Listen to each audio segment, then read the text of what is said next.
Alright, podcast episode 3, where I review this entire 40-minute video in one go. Alright, I have done many I don't know.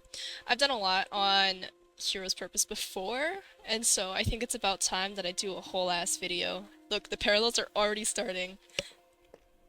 Slight disclaimer, it's been a little bit since I've watched the full series, so anything that like relates to a previous episode, like directly, I might not immediately get, just because it's been a hot second.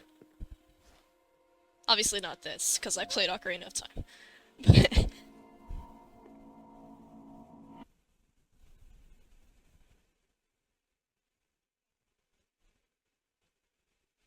Have you ever had a dream where you... Yes. Ah!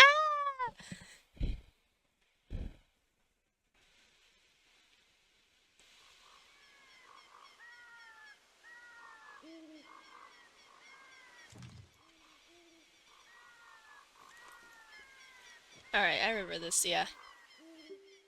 Honestly, this was a really cool, like, way to explain the Lost Woods. Also, if there's any turbulence on my mic, it's my fan, because it's hot as fuck in here. It's also, like, they do a lot in this series in general to humanize the Hylian Knights, which I think is really good, especially for the scenes coming up with, the battle inside Castletown.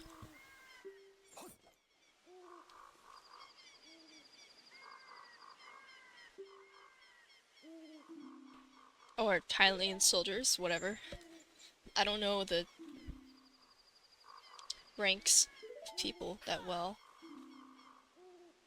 I just love the composition of these scenes. Like, this is such good animation, and it's really faithful to, like, the Ocarina of Time art style, while also being updated to, like, be more bearable to watch.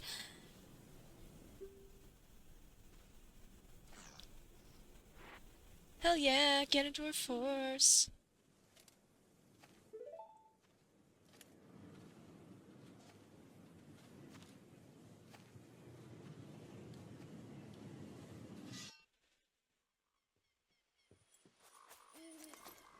Oh, he got pretty far into the woods. That stone only shows up, like, those stones only show up in, like, the last few ones, don't they? I don't know. I was playing a randomizer recently and I was going through hell trying to find the run-ups underneath these. Oh yeah.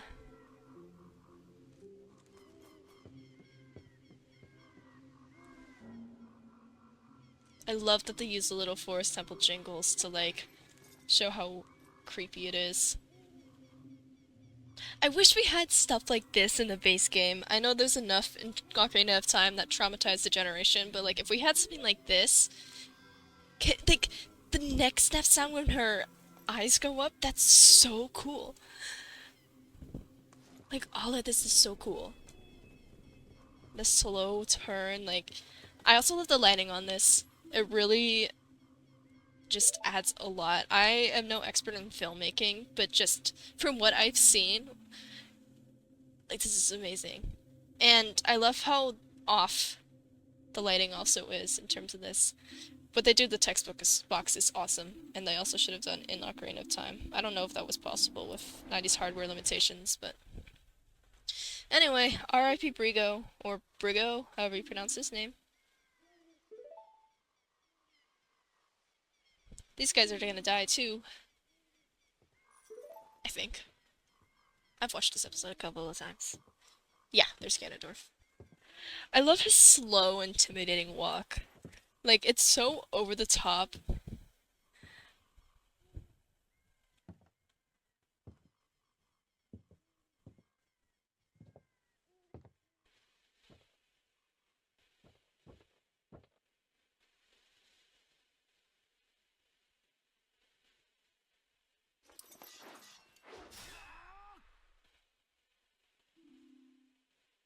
I love the meaningless courage line and how meaningless is so closely associated with Ganondorf's character because, like, this is a great primary theme to have for him. Like, stuff like this. Uh, I lost my train of thought. It's with how Ganondorf does all of this and he has all this power, and yet the great themes of his character is being meaningless, and because no matter what, he's just going to continue in this cycle. And we already know how this ends. If you look at Twilight Princess, he's not going to be able to get away from demise. At least not during this. And yeah, it's so much of his character's destiny and being forced into these roles and having to kill all these people and doing all of this, and yet in the end it's meaningless because it's just going to continue no matter how much you try to stop it, no matter what your destiny is. And that also goes for Link, which no matter how much his role is to try and stop this shit by killing Ganondorf, it's meaningless in the end. So I love that. Is that a reference to... Did he do that in Twilight Princess or Not Ocarina of Time? I also love the cut here and the sort of lighting that's like the blood on his hands. The way he drops the sword too, it's like... It's almost like Ganondorf snapped back into his... Okay, hold on. I have so much to talk about this one too.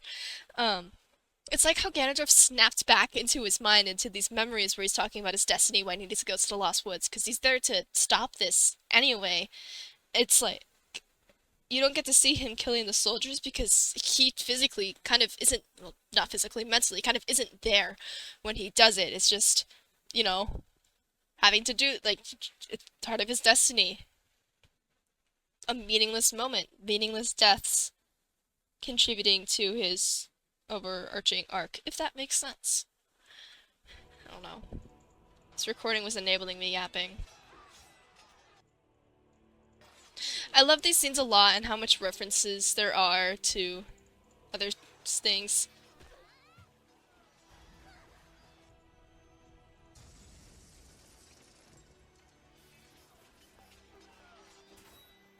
I also like I'm pretty sure it's the Lost Woods theme in the background. Bomb shoes, which belong... I think you first get it with the Gerudo, right? I always assumed that was kind of like their thing.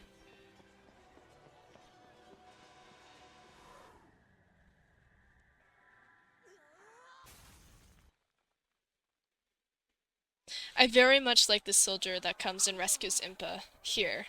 And his short arc just does so much. This guy. Where is he? There he is.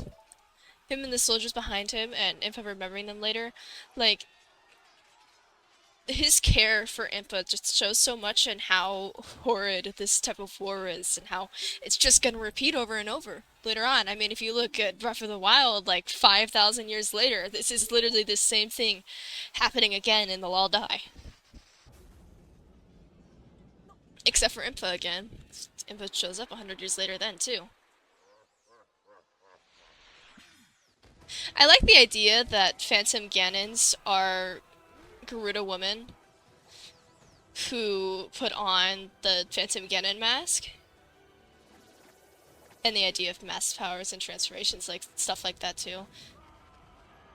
Oh, this scene kind of reminds me of Spider-Verse in the change of animation style. It's awesome. The absolute destruction. But you lose yourself in the process. I love how they use shadows in this series as a whole. And like the way it represents how much of it a character is thinking, because, you know, in animation and film, you can't go into a character's head like you can with writing, for example. And so you can communicate it with shit like shadows. Like, that's awesome. This is really well done. I'm just saying. The Sheikah Blade. Oh, I love this scene.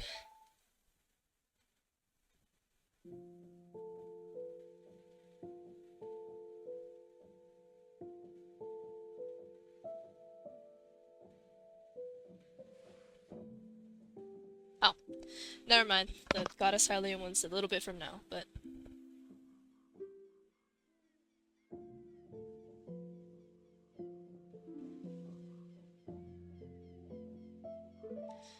This cover of The Lost Woods is beautiful. The music in this series is one of the best things about it, and all of it is the best thing about it.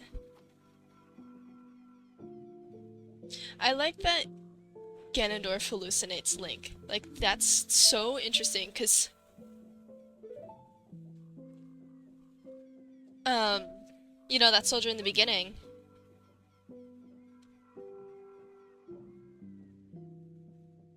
of, like, his connections showing what the Lost Woods curse are.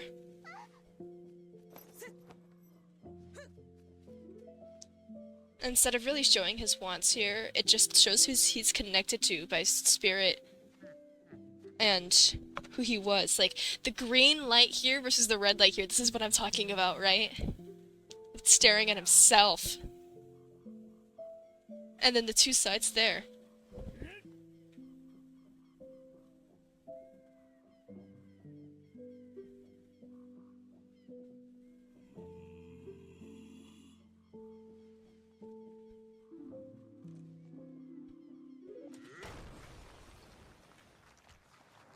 Yeah, destroy that wall, Ganondorf.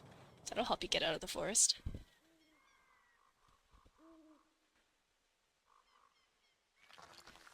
That was a physical representation of what he wanted. Yeah, he's trying to do metaphorically. Because he's trying to kill that past self of him. Oh my god, this scene. The eyes that are so glowing, staring up at him.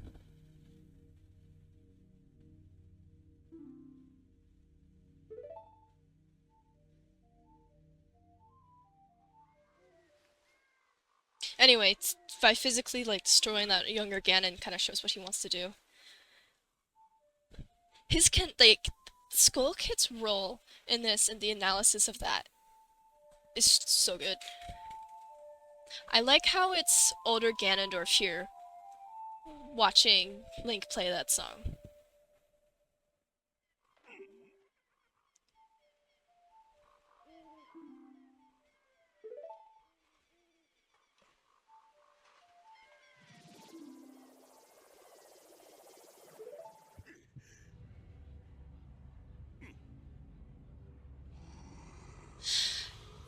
I think it's just absolutely incredible how they switched the Skyward Sword text boxes for all the Skyward Sword characters that show up, and I will be talking about that. I will go frame by frame every time that Skyward Sword, Zelda, and Link show up because, oh man, those swords are so good. I don't know, I really love this.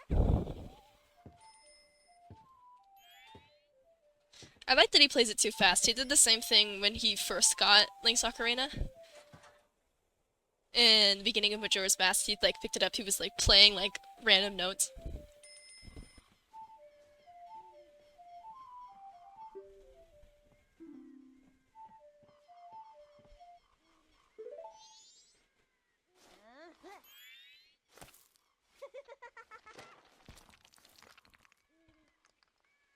Skull Kid has such a good this look like Skull Kid has such a good representation of like all the ideas of hero's purpose in Ocarina of Time where childhood and innocence are wrapped up with this like horrid destiny and great power and great evil, which is shown in both Link and Ganondorf. Like that is like huge parts of both of their arcs, and it's represented really well in Skull Kid as a symbol. And also the way that Skull Kid is just like terrified of anything big. Like look at Ganondorf, the shadow. They used a lot of shadows in like these next scenes in episode 5 to show how afraid a character is of another character, and it happens a lot with Link and Ganondorf to each other.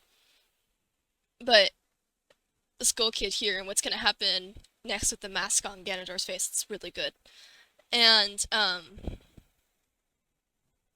yeah, I'm not quite sure what else to say about this shot because I can't put this into words. I like how the flowers are next to Skull Kid, kind of representing the innocence. And also the way he ran into Ganondorf was not looking and he was just jogging along like a child, because he is a child. And just like suddenly, boom, stopped by that like horrible, tall, dark, and evil force ahead of him, coated in red and black.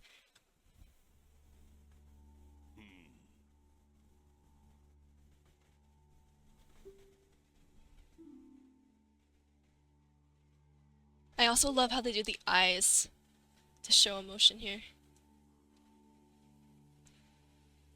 This is such an innocent flower field to have such a scene in, and the fact that Ganondorf's face is still covered in shadows. And then, when he promises to not hurt Skull Kid and bends down, that's when the light goes on his face. It's like that little bit of hope, but he's still really scared. I mean, still a lot of Ganondorf is shrouded in shadows because you can't trust him. He's a child and that's a scary stranger adult. And, um, but it's just like that slow change. And the darkness in the music adds so much. The slow tension of this. And Tail. Tail always ends up in these situations without his sister.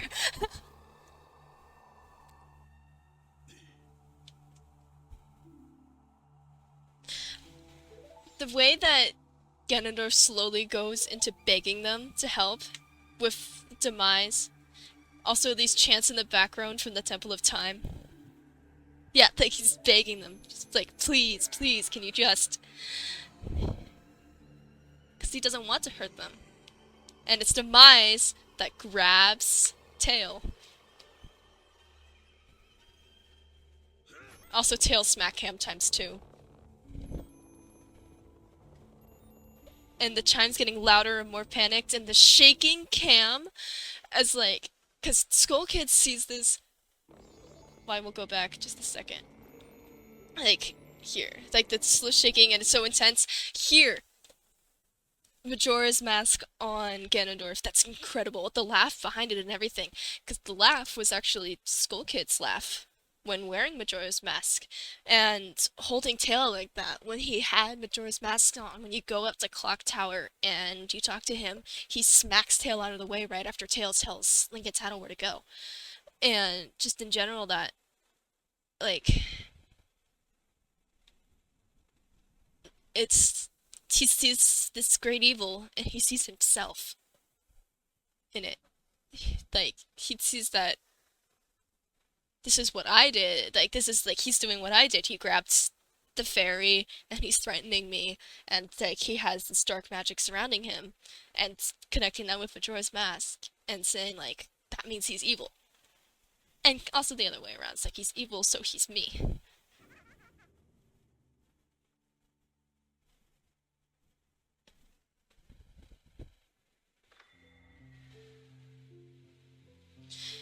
The Song of Healing playing in the background with this.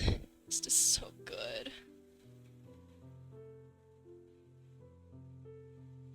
And Skull Kid's reflection on himself and his own self-hatred. He doesn't understand, and that's so...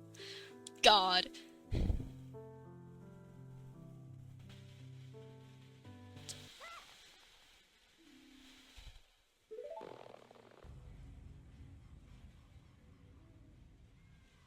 He's always was forced to do this. R.I.P. Tail.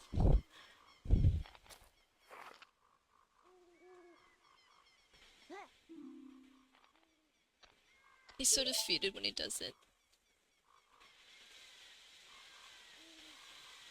His own face being shrouded, same thing with Ganondorf's.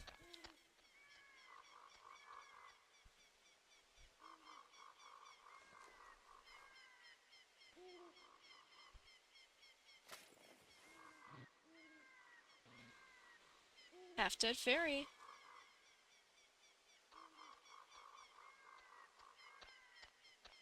Silent guilt on Ganondorf's face there too.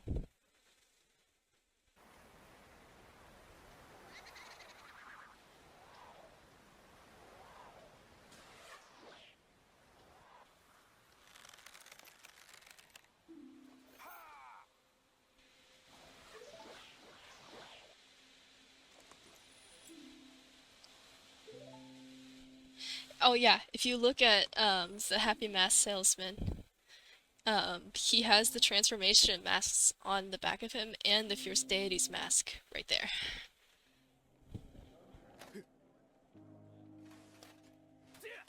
Which means that he's leaving with them and Link can't get them back.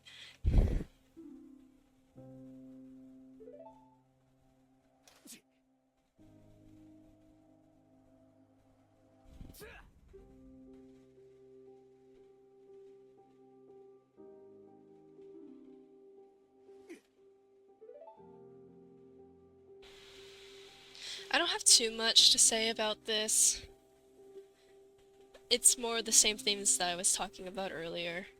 And that same line that Ganondorf said, I think, like, says almost word for word later. The moment I was born, this was thrust upon me. It's this thing with all three of these Triforce bearers. It's that this is not something they chose at this point.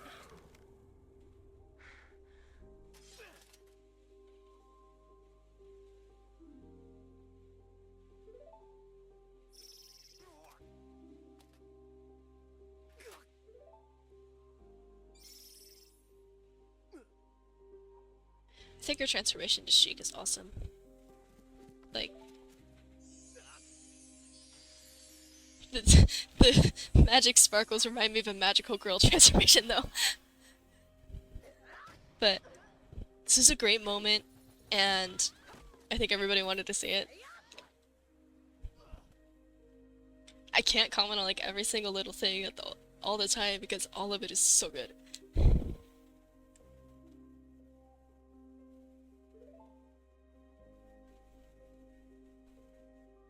But yeah, I think it's great for Zelda's arc to reveal herself here and to fight with the other soldiers.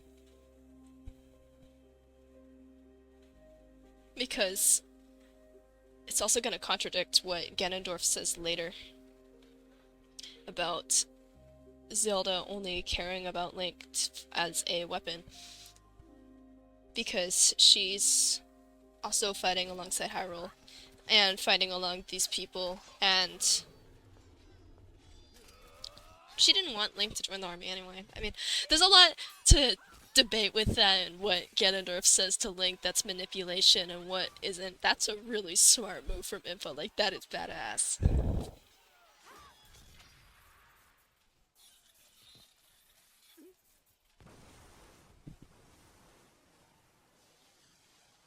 Hit with your own medicine.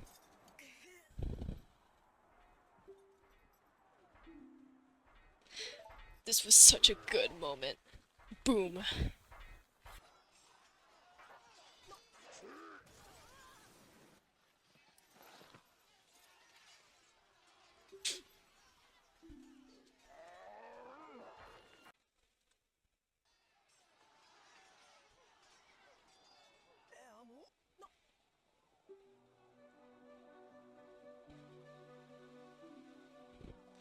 Like I said, this is set up for really well with how passionate, like how kind he was.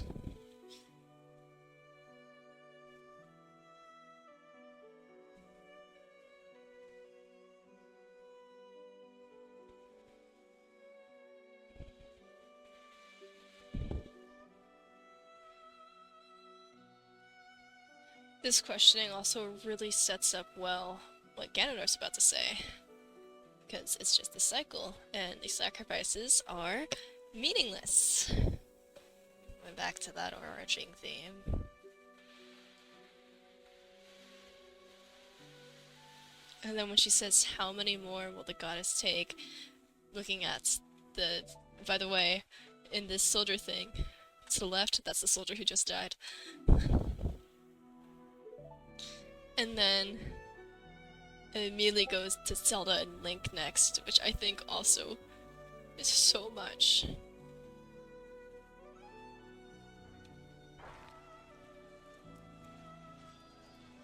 And then when she shows weakness and remorse for a second, they try to kill her.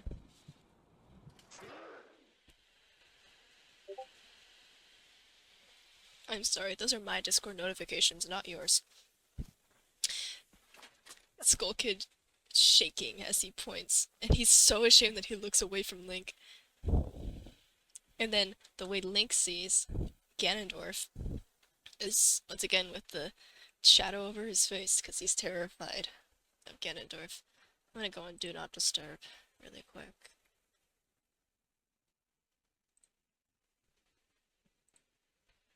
Alright.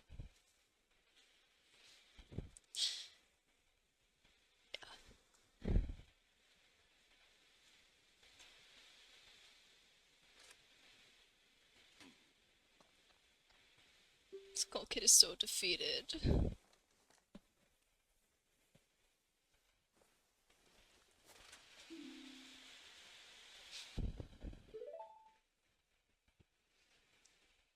Link is staring at him, shaking, and Ganondorf doesn't yet even know like he's there.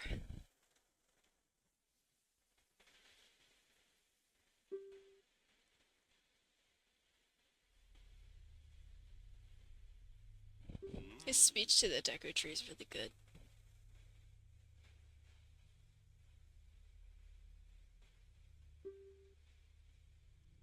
And then Link is shaking, he's terrified of Ganondorf.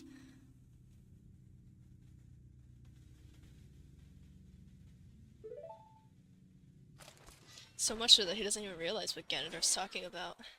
And just up and fights, because that's all he knows.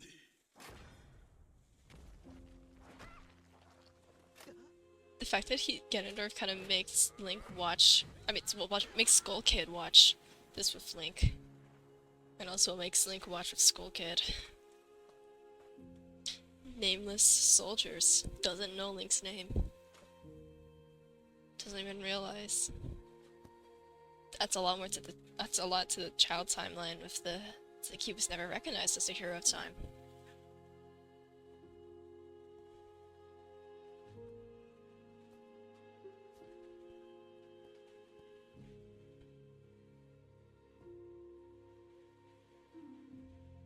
I find it interesting that at first Link wasn't really listening to what Ganondorf said, because when when Ganondorf finally mentions the curse, like, Link is very surprised, like when he mentions it directly to Link, but he's been talking about the curse the whole time. Link was just too focused on, I need to kill him.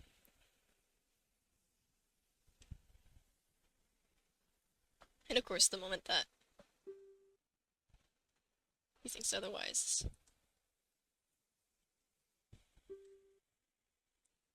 Hero Spirit's like, wait, hold up.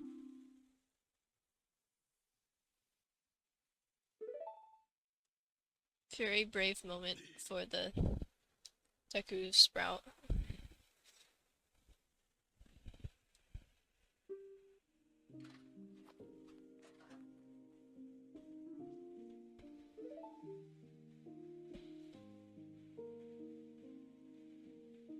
Demise standing behind him in that scene.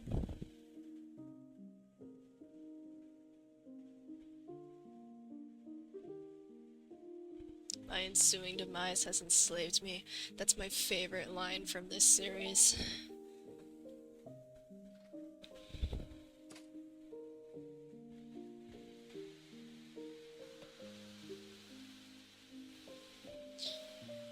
I love how this kind of talks about the cycle of abuse too, because he's trying to break free of this. He doesn't want to be the abuser anymore in the metaphorical sense.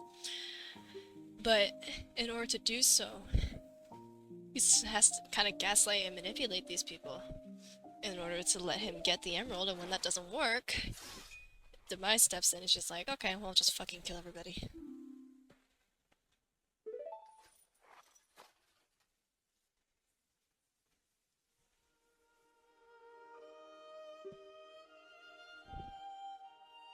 I like how yeah, even when Ganondorf doesn't know it's Link yet, he doesn't want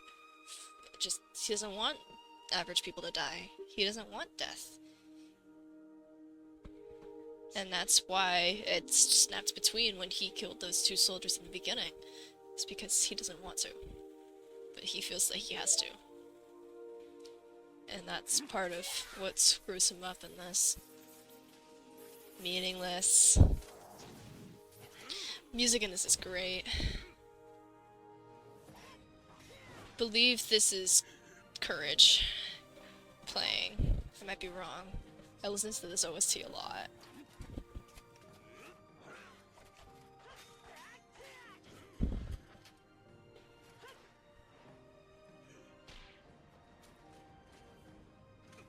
I love how it shows Link using all his items here. Stuff from Majora's Mask, too. I believe he's using the hook shot from Majora's Mask. Would make sense.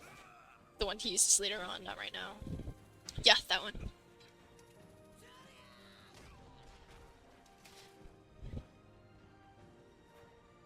I've also heard that the moves he uses here are the ones he teaches as the Hero Shade in Twilight Princess.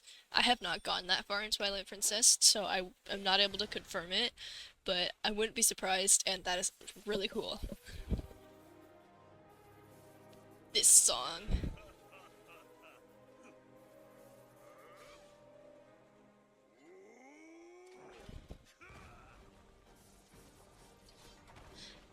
You'll notice Zelda's Lullaby is playing in the background, bringing it all back to the three holders of the Triforce.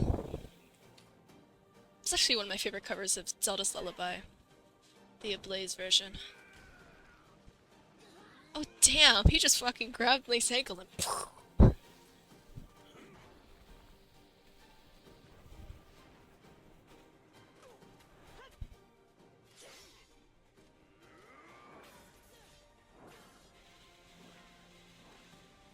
this scene is so awesome. Like,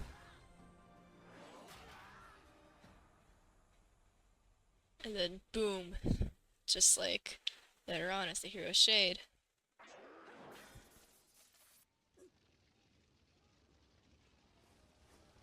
She covered in blood looks so badass.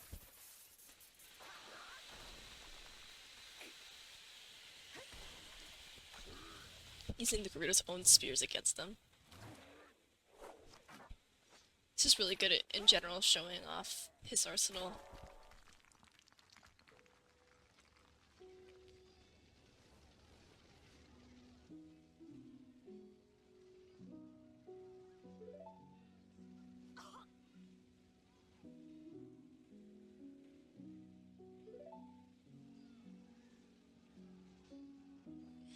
I like how this also represents, like, how the three Triforce holders are reacting to the curse differently. Link is blindly following what he is... I want to talk about this in a sec. Link is blindly following what he is being told to do, and thus perpetuating the curse further. Ganondorf is almost vainly attempting to stop the curse, but he's doing it on his own and through his own methods, which will ultimately stop him from being able to do it. While Zelda is completely acting out of line. I mean, Sheik's existence breaks the convention for, like, all other Zeldas that exist, except for Hyrule Warriors, but we don't talk about Hyrule Warriors. And, like, her showing more than just wisdom, like, that's courage to go out there, that's power to be able to actually kill these monsters. And, like, she's actively breaking the curse in her own way, where she's not actually doing it, but she's disobeying her role. And so it's the different levels of, you know, the thing. So, less meaningless.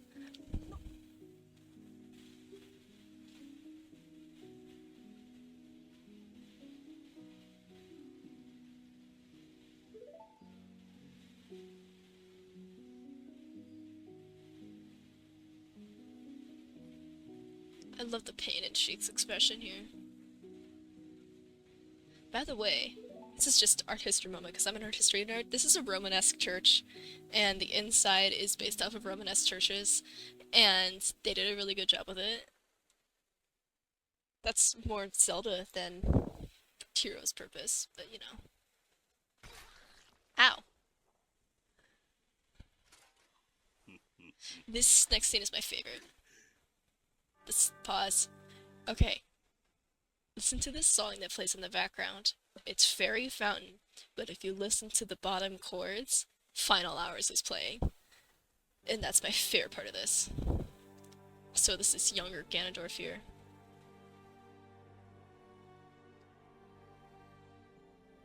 how Link is still shadow like in these shadows because he's terrified of him, but with the light behind him because he's wholly blessed. Older Ganondorf now.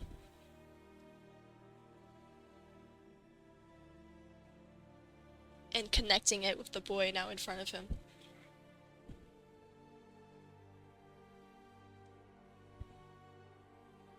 Or man, what the fuck is Link's age?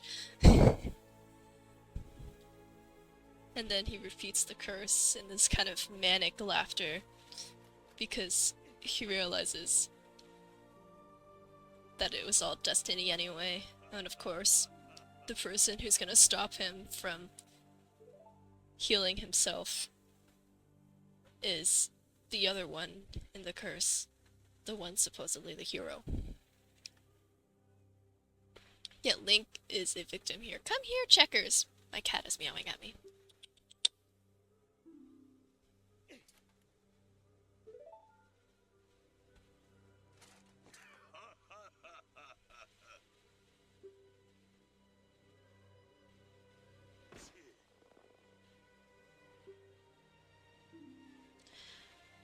This episode has more of an emphasis on Ganondorf and Zelda than it does on Link himself, but if you look at any of the previous ones, you'll know how much of a victim Link is and how much he's trying to heal and he's breaking. But I need to dissect these frame by frame, so bear with me while I finish my last point.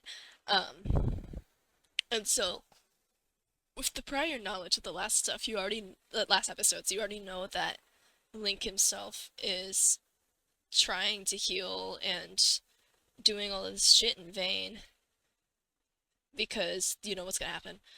And like basically what I'm trying to say, he's already been established as a victim, and now here is explaining how Ganondorf is a victim too, but they're both victims with blood on their hands and with sins they've committed.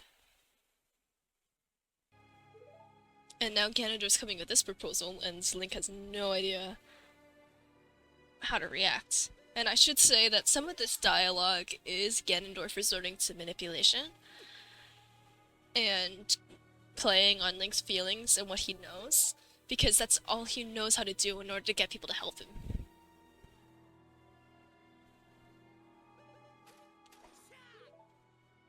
My name is Inigo Montoya. You killed my father. Prepare to die. Also, I've been through so much because of you. I'm going to kill you. Those two lines. Damn! Okay. This shows up like twice or three times in this episode, and that's because when I tell you this is the hero of the Sky's Eyes. This is the hero's spirit taking over Link, actually, fighting against his inner conscious and wanting this to stop in order to keep killing Ganondorf, because that's what the hero of the sky kind of believes is the only way to stop this. If that makes sense. And we currently have no confirmation if it's like actually the hero of the sky or if he's just like personifying the hero spirit. I wouldn't be surprised with either. I especially wouldn't be surprised if it was the actual hero of the sky, because they actually used Demise for Ganondorf, and that would be cool, honestly. But yeah, that's gonna show up more, and he'll be way more powerful when that happens too. So this line, I'm not free from sin. Nobody is.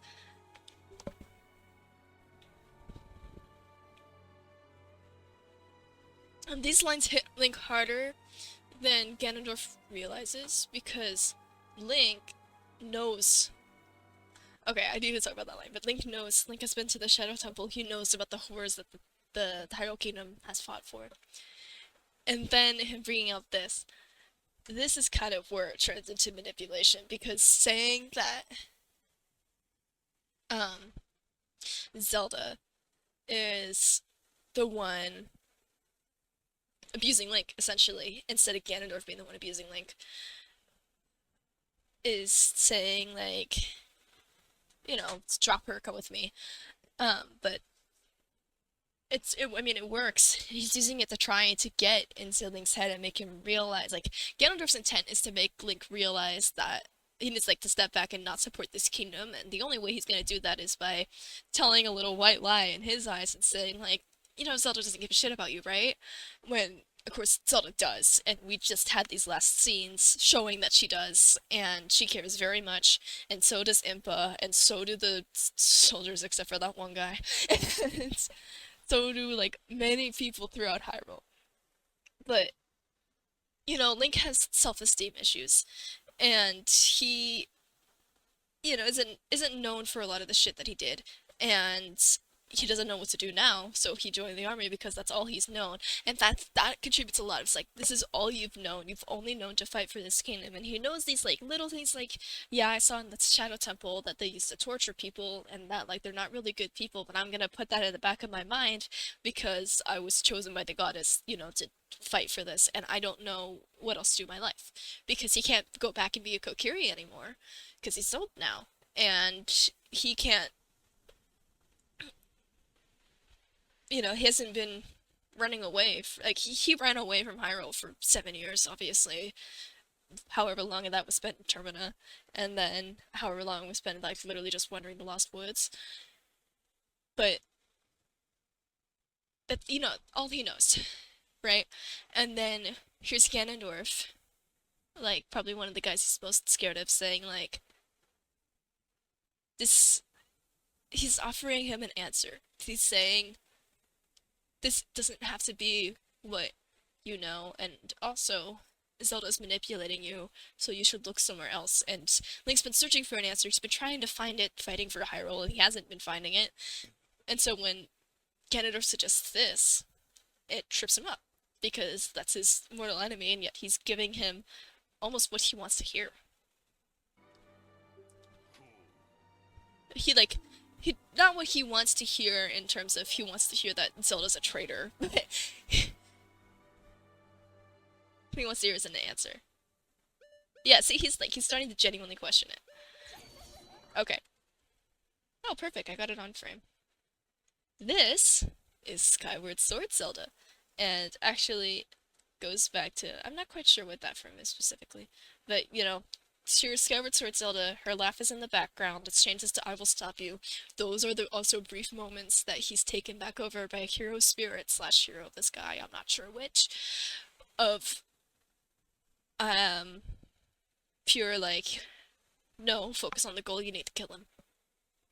Because Link is stepping out of line when he even thinks about doing something other than killing Ganondorf.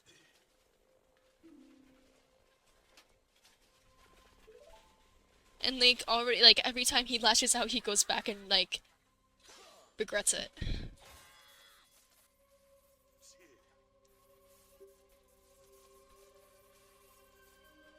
And this next thing that he drops, as it turns into the theme, they never told you about the curse. And look at his face. That is evidence backing up the claim that actually Zelda is stringing you along. She didn't even tell you about the curse. We don't know if Zelda even knows about the curse. I wouldn't be surprised if she does, since she's part of the royal family, and that's probably shit they keep track of.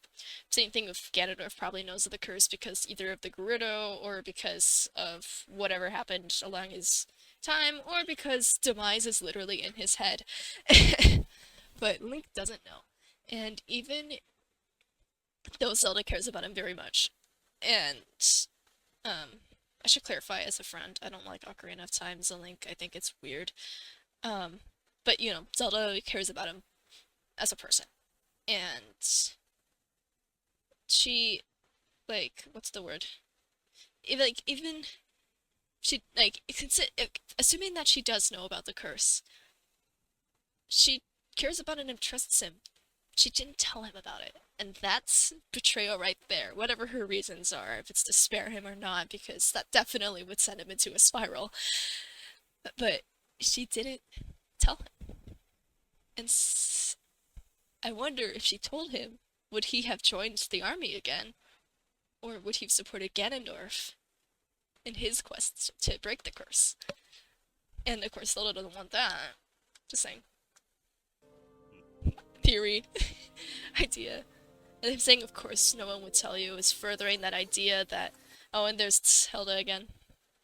Um, right there, and then right there, going up the stairs. Probably in the Seal Temple now that I think about it. Since the last time I watched this video, I played for the entirety of Skyward Sword, so...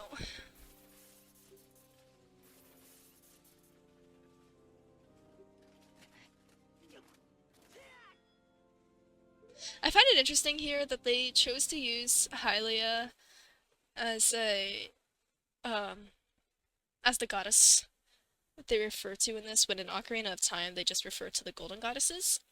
But it makes sense because Hylia is the one still here, and if you assume that even though she isn't explicitly referenced in Ocarina of Time specifically, like going down from Skyward Sword, just assuming that she's still around because she's there in like later games too, I think. Yeah, like Breath of the Wild.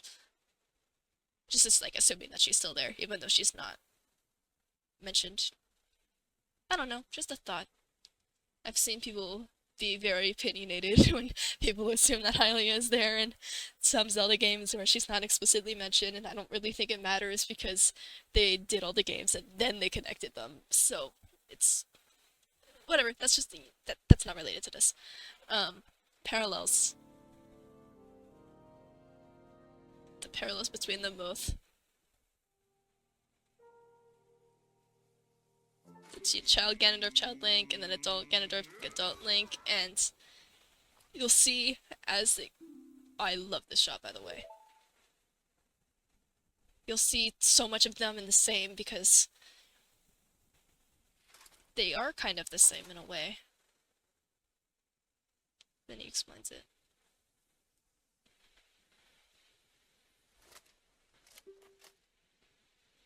He's giving him a... like, Ganondorf is giving Link a lot more information and closure than the royal family did. And I'm just saying this to, like, say that this backs up Ganondorf's point more and would help Link, convince Link more about it. How everything that Ganondorf says here, well, except for, like, this, you know, specifics, like, Gerudo and shit, but almost everything he says can also be said about Link, and that's why when it turns to Link, he looks at himself and he says, that was me too. Also Odor plays here, and the intro fades to the chorus, like, or melody, whatever. Just like as this thing happens, I don't know how to explain it. But the music does so much for this scene. The music does a lot. That's what I mean. Me, a child. It's like, oh, I know that too, with Link, a young and lost child. And as it turns to Link, music changes, like, that's him. And then as it does, it's also back shot of Ganondorf, and then the same exact position and back shot of Link.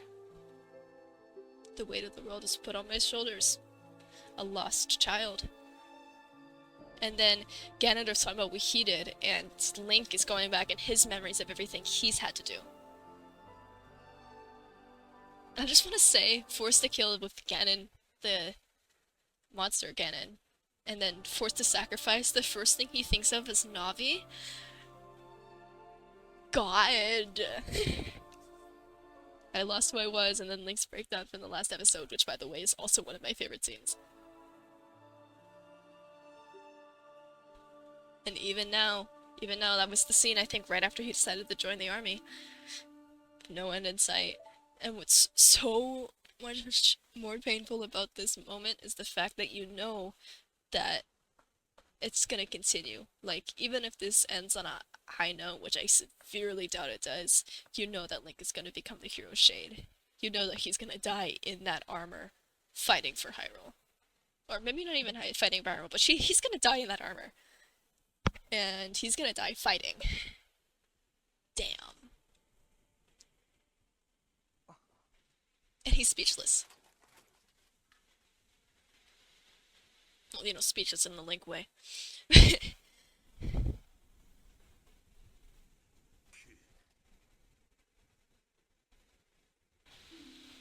This is genuine. This is not like trying to manipulate Link at all. This is like a genuine. He's mad at his own situation and seeing like, and then Link not being able to say anything, and he's shaking. He doesn't know what to say. Also, my friend pointed out the blood on Link's eye. So I want your answer. Because he's taking two and they're both having a mental breakdown right now. And I don't understand is the person that comes up because that's what he wants to say, but this is what he really knows. Is you would do whatever you had to. And that's his acknowledgement where if he was born into Ganondorf's role, he would have done the same thing. And he knows that if Ganondorf was born into his role, he would have done the same thing. Because this is not something they chose. This is not a destiny they chose, but it's something they're forced to do. They don't want to kill each other, but they have to. And then, of course, as soon as he's about to do that and about to, like, you know, feel remorse for Ganondorf, that's when the hero's spirit kicks in. And he's like, whoa, whoa, whoa, whoa, whoa, no, you're not. And it's, I love how all the imagery here is Zelda. Skyward Sword Zelda. Because if you've played Skyward Sword, you know how head over heels Link is for Zelda in that game. And those thoughts, and that's kind of what makes me think it's Skyward Sword Link and not just the hero's just the hero's purpose, just the hero's spirit. Because that's what stops. It was like, Zelda, that's your goddess, that's your duty. That's who you have to fight for. It's that original, essentially Hylia. And the laugh as well. And the only thing he says is, she used you. God. And the music's starting up. And then if you look again, this isn't Link the Hero of Time fighting, this is Link the Hero of Sky fighting slash Hero Spirit, because we don't know which one it is yet. But then look how much better his fighting is, because he was a trained knight in Skyward Sword. And, you know, past stuff.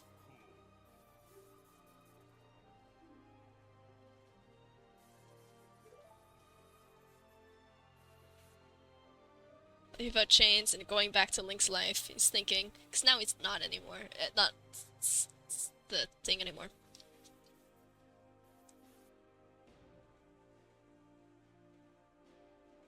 And then here's Zelda's Lullaby again. I just want to say, like, this is sweet too. Like, chance to start over, I think, is really good paired with this idea, because this is Link now and Zelda now in the same shot as they were as kids when they first met. Like, that's really cool. Because he wants to, like, that's showing he wants to meet Zelda again on kind of different grounds, not in the same way that he met her first of like, oh my god, look at that evil guy. Have you ever had a dream where you ah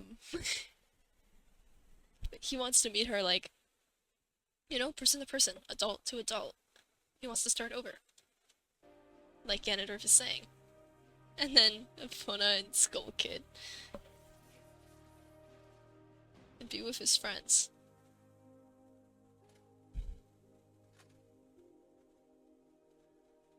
And he doesn't drop his sword. Oh, well, not yet. He waits a second.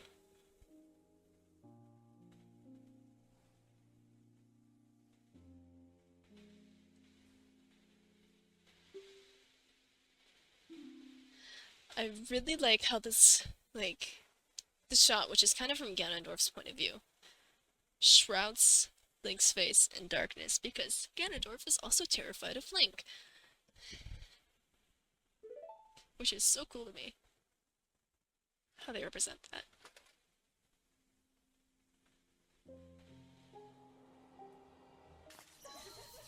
And then there's Zelda again. I'm not going to pause again because you could see her more easily. This is also why I think it's Skyward Sword Link.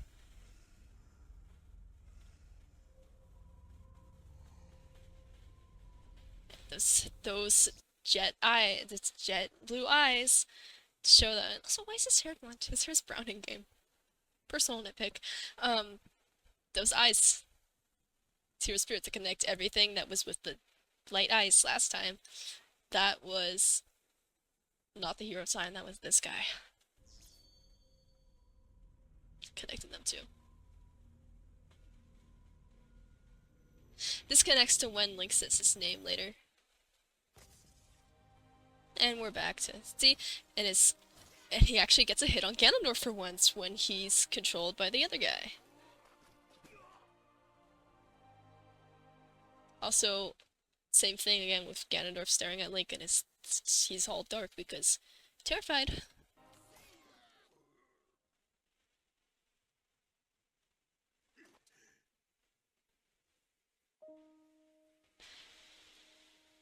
I love how Link immediately regrets it as well. It's like, what did I just do? Also, the theme playing here is the light version of Ganondorf's theme. You'll hear it again really soon. And then Ganondorf drives it deeper. Like, damn. And that also, like, that's kind of symbolic of the same thing, because if he was in Link's position, he would be the one driving that sword.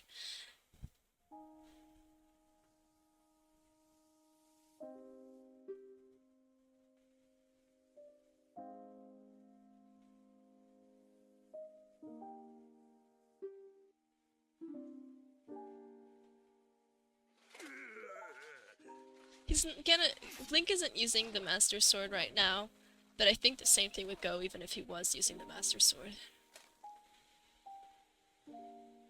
Just interesting to me.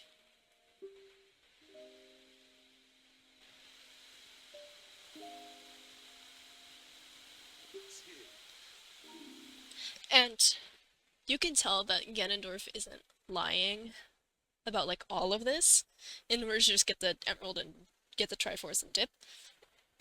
But because of earlier in the episode when he is talking to himself and not to Link. There are some things that he says to Link that is manipulation, but this is not one of them because he genuinely wants to get rid of Demise.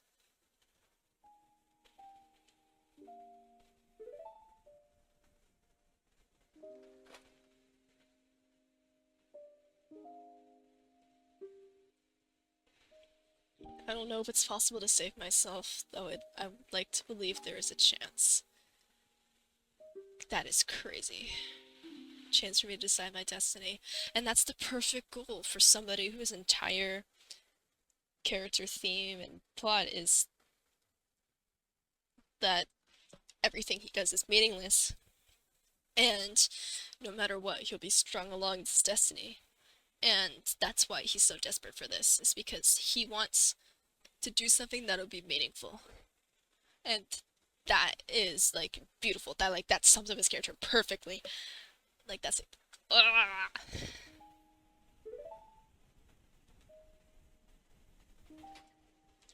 Once again, shadows on Link's face. And then here, this line. What is your name? He doesn't even know Link's name. They're doing all of this, and he doesn't even know Link's name! And then slowly the darkness subsides as he humanizes Link kind of in his mind. His name is Link. Giving him a name. That was his goal. When he says it, that activates Demise.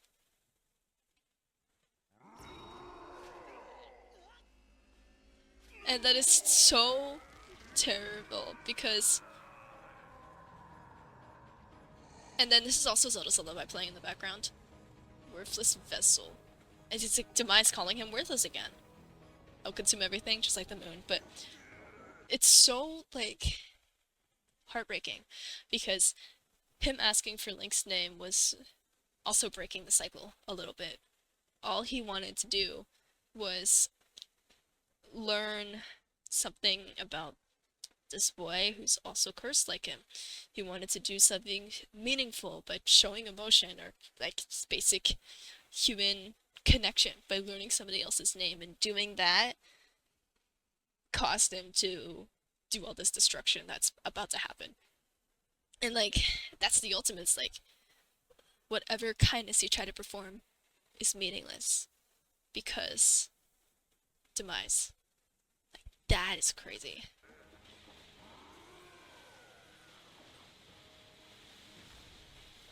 Also, smack cam. That scream is like, it's so animal-like because it's not even his beard, you see. Also, Skull Kid has to watch this, and he led Ganondorf over here. I also like how it keeps cutting back to the Deku Sprout until it eventually gives up the emerald.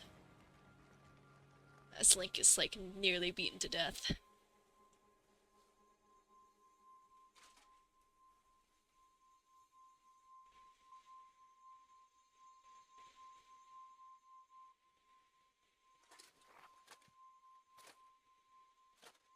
And Link can do nothing but watch.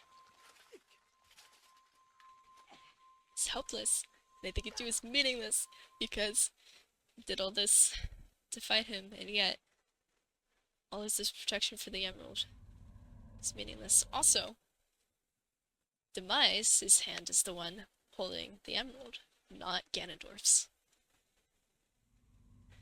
What's partly so sad about it is that Link's refusal to listen, which is not his own fault, is what brought Demise out.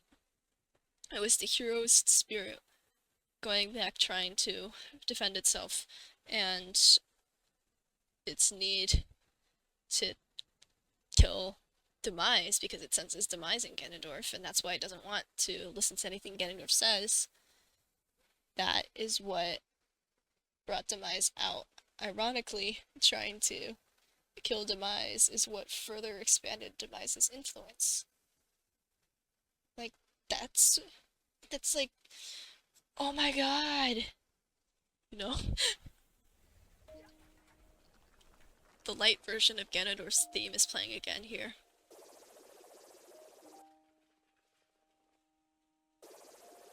It's everything he fought for. Everything he did. Worthless. And that's why I'm normal about Hero's Purpose Episode 5.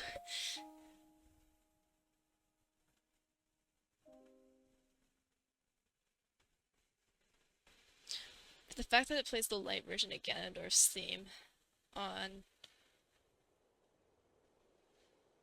like, as Demise curses the Deku Sprout is so... Bam bam bam bam bam.